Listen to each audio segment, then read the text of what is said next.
Sindh high court ने वज़ीर ख़ारजा इसहाक़ डार के बतौर नायब वज़ीर आज़म तैनाती की नोटिफिकेशन के खिलाफ दरख्वास्त काबिल समाअत होने पर दरख्वास्त गुजार से दलाइल और सुप्रीम कोर्ट का हुक्मनामा तलब कर लिए। हाई कोर्ट में वज़ीर ख़ारजा इसहाक़ डार की बतौर नायब वज़ीर आज़म तैनाती के नोटिफिकेशन के खिलाफ दरख्वास्त पर समाअत हुई। दरख्वास्त गुजार वकील तारिक मंसूर एडवोकेट ने मौक़िफ़ दिया कि आइन में नायब वज़ीर आज़म का कोई ओहदा मौजूद नहीं है।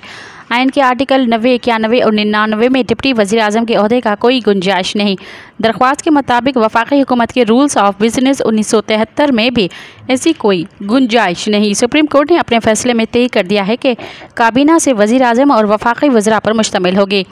अदालत ने रिमार्क दिए कि परवेज़ इलाही भी नायब वज़ीर आज़म तैनात हुए थे, जिस पर तारिक मंसूर एडवोकेट ने मौक़िफ़ दिया कि इस हवाले से सुप्रीम कोर्ट के ऑर्डर भी मौजूद है। बादशाह अदालत ने दरख्वास्त गुजार वकील से दरख्वास्त से काबिल समाअत होने से मुतल्लिक़ दलाइल और इस हवाले से सुप्रीम कोर्ट का हुक्मनामा तलब करते हुए समाअत 16 मई तक मुलतवी कर दी। मज़ीद ख़बरन ऐं तफ़सीलात लाइ विज़िट कयो असांजी वेबसाइट www.awamiNewsHD.com ऐं ॾिसंदा रहो अवामी न्यूज़ HD।